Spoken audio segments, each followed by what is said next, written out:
I think Nikon Z mount lenses are great, but I think two improvements are needed. And in this edition of Jules Voto's Photo Focus, I'm going to discuss those two improvements. My most used lens is the 24-70 2.8. And it, along with the 70-200 2.8, I think are two of the best lenses, probably the two best lenses I have ever owned.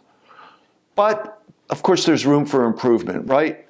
Now, many of Nikon's Z mount lenses, in fact, all the ones I own, have a programmable ring.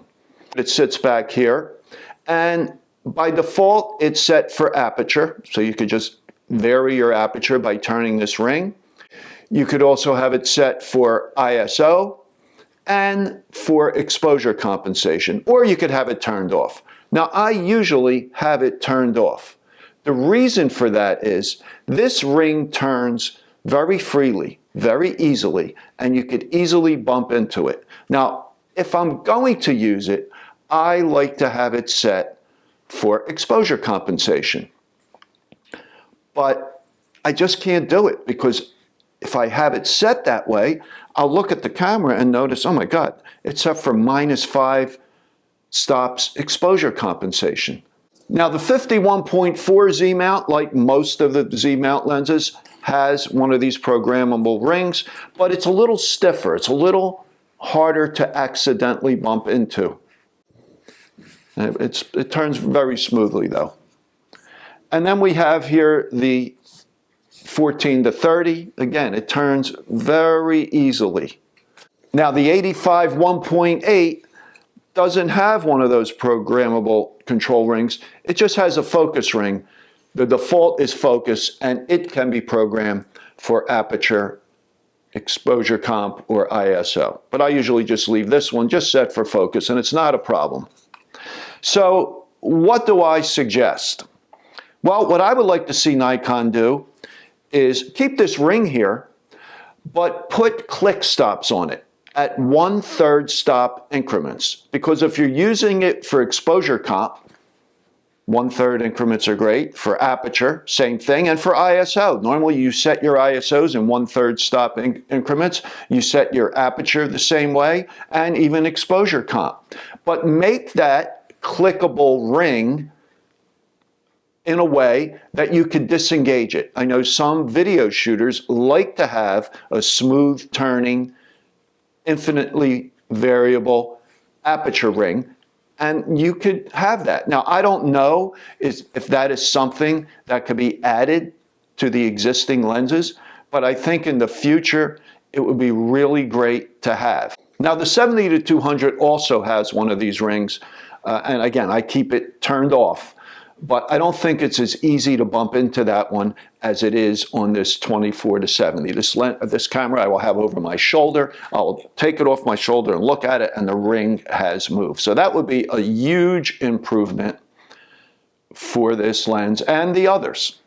Now, another thing I would like to see, I think would be a big improvement, is on the lens hoods. Now, the lens hoods on the higher end lenses have a lock, so you must depress this button to remove the hood. The others don't have such a lock, but it's usually not a problem. They usually don't fall off. Occasionally one will get loose, and you just got to put it back. But for example, this is the 50-1.4. It doesn't have one of those locks, so it could easily become disengaged. And if it turns, then you're going to get some vignetting. Okay, so I'd like to see them put that lock. How much could it cost on all the lenses? But the other thing, if you use polarizing filters, okay, it's very difficult to adjust your polarizing filter with the hood on. So you have to take it off. Now, I know Canon on some of their RF lenses has a little window up here. You open it, and then using a finger, you could rotate your polarizing filter. I would love to see that on Nikon's hoods, and wouldn't really involve a modification to the lens. It would just involve a modification to the hood, and that would be a big improvement. Now, I don't use polarizing filters a lot, But if I'm doing landscape type photography or sometimes architectural photography outdoors, I'd like to be able to use my polarizers, and what I have to do is take the hood off, adjust the polarizer, put the hood back on, or sometimes I don't even put the hood back on. I always like to have a hood on the lens for protection and, of course, to control flare. So those are two improvements I would love to see Nikon make to their line of excellent Z-mount lenses. So hopefully we will see that in the future. Now, Nikon has built up beautifully their Z-mount collection. A lot of great lenses, covered most of the focal lengths I would like to see, but I think there's still a little room for improvement for some additional lenses and for improvement to some of the other existing lenses. For example, the 105 macro, I don't own it, but I understand it's an excellent lens. I'd like to see a tripod collar for that lens. Now, I don't know if one could be retrofitted to the existing lens, but in a future variation of that lens, I'd like to see that. Canon has it. Years ago, I had a Canon EF 100mm macro, and there was an optional tripod collar, and I think that's a great addition for a macro lens, because if you want to go from vertical to horizontal, you just loosen the collar and turn the camera. So I think that would be a great thing to have. Also, I would like to see a 200mm macro. Now, years ago, Nikon had a 200mm f4 f-mount, and it was an excellent lens. It had a tripod collar, and I like a longer macro lens. If you're photographing insects or anything that you don't want to get too close to, yet still have a big image, that a 200 would really come in handy. It also gives you more room if you're adding any type of lighting. Also, what about some tilt shift lenses? Now, I probably wouldn't buy one, but Nikon had some excellent tilt shift lenses in the F-mount. I think they should make some for the Z-mount. I know it's probably not a priority, but I'm sure architectural photographers would really appreciate that. Also, Nikon, why don't you make extension tubes? Now, I have Velo tubes for the Z-mount. They work fine, but I think Nikon could probably make them a little bit better and offer more lengths. I have a 12mm and a 20mm. I'd like to see a 12, a 20, and maybe something longer, a 30mm or a 36mm tube. Just a few more things. How about a 300mm f4 with vibration reduction? Nikon had an excellent 300mm f4 AFS lens in f-mount. I'd like to see one in Z-mount. It would probably be even better quality. Now, Tamron makes a 70-300. When you get the 300 is at 6.3. It does not have vibration reduction. I'd like to see Nikon introduce their own version of that lens, a 70-300, maybe f4 to 6.3. That would be fine.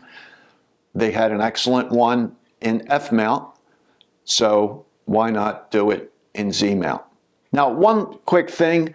This morning I saw that there is a firmware update for the Z8 in Europe. I checked Nikon's website. It shows nothing. There's a lot of modifications that have been introduced with that firmware update, and Nikon's been great with firmware updates on most of their cameras. The one thing I really like that I saw for this update is focus limits. With the 70-200, there's just one setting for focus limit, either full or I think 5 meters to infinity. With this firmware update, it would be set in camera for, I assume that would work for all their lenses, and you could decide the near and the far focus points. I'm recording this on June 11th, so like I said, I just saw that. So it seems to be a lot of updates in this version. So we'll have to check that out, and hopefully it will be available in the United States soon. So if you have any questions or comments on this video, please leave them in the comments below. I always try to respond to all questions and comments. I don't always get to them. Sometimes on a video where I get a lot of comments, someone will comment on someone else's comment, and I don't always see it. So I apologize if I have not responded to your comments, but I always try to. And if you enjoyed this video, please give it a thumbs up and subscribe to my channel. I usually publish a new video every Monday morning and Wednesday morning at 11 a.m. Eastern Time. So thanks for watching, and I will talk to you soon.